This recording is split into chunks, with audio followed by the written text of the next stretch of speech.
ધોરણ 7 વિષય સામાજિક વિજ્ઞાન પાઠ 2 ભાગ 2 કોણે ઉત્તર ભારત ગુજરાત અને દક્ષિણ ભારત પર વિજય પ્રાપ્ત કરી સામ્રાજ્યનો વિસ્તાર કર્યો? તો અલાઉદ્દીન ખલજીએ. અલાઉદ્દીન ખલજી સૈન્યના ઘોડા સૈનિકોને વિશિષ્ટ ઓળખ માટે કઈ પદ્ધતિની શરૂઆત કરી હતી? તો દાગ અને ચહેરા પદ્ધતિની શરૂઆત કરી હતી. અને અલાઉદ્દીન ખલજીએ ભાવ નિયંત્રણ, બજાર નિયંત્રણ, સંગ્રહખોરી નિયમન જેવા વહીવટી સુધારા કર્યા હતા.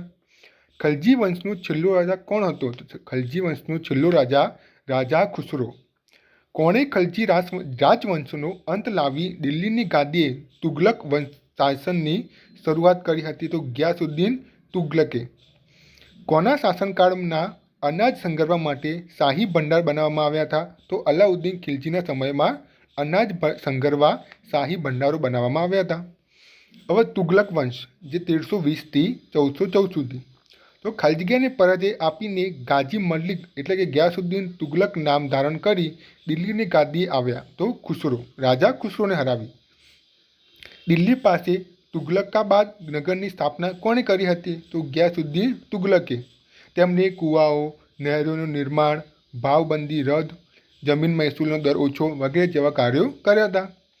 મહંમદ બિન તુગલકને ઇતિહાસકારો ખલજી તરીકે વર્ણવે છે તો આદર્શ રાજવી તરીકે વર્ણવે છે.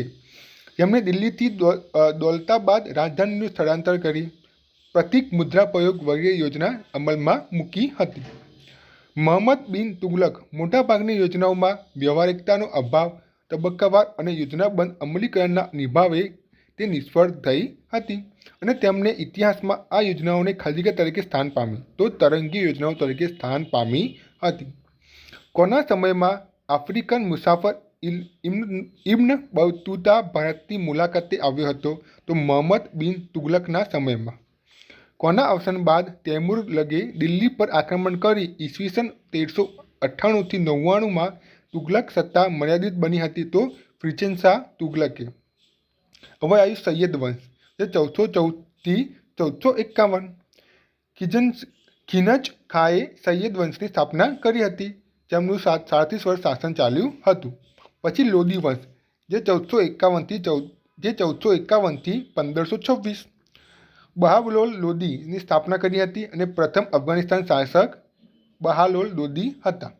બીજો અગત્યનો અફઘાનિસ્તાન શાસક સિકંદર લોદી જેમણે 1489થી 1570 સુધી શાસન કર્યું અને છેલ્લો શાસક ઇબ્રાહિમ લોદી. 1526 કાબુલના બાદશાહ બાબર સામે પાણીપતના પ્રથમ યુદ્ધમાં ઇબ્રાહિમ લોદી પરાજય થયો અને ત્યારબાદ મુઘલ શાસનની શરૂઆત થઈ હતી. આવા જ વિડીયો માટે લાઇક, શેર, કમેન્ટ અને શેર કરવાનું ભૂલતા ના.